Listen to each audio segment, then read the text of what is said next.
前好多朋友都想睇翻話周邊配套更加完善嘅樓盤，咁今日就帶大家睇一個藏喺市中心入邊嘅公園大盤嚇。咁呢個公園大盤咧係採用咗全新新加坡嘅園林社區嘅設計模式去打造嘅。咁講真句咧，而家我哋可以感受到真係比公園仲要靚㗎。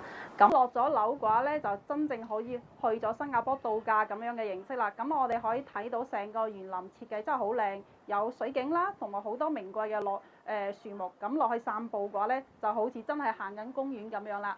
呢度除咗園林靚之外啦，咁每一棟嘅樓下咧會打造咗全齡段嘅飯會所嚇，咁泳池啦，咁跑步嘅運動器材啦，喺呢度都會應有盡有㗎。咁喺呢度嘅話咧，真正係做到咧足不出戶嘅話咧，就係享受到全齡段嘅生活空間。咁對面咧就係大型嘅濕地公園啦嚇，咁對面咧就係中山市嘅中醫院，亦都係三甲醫院嚟。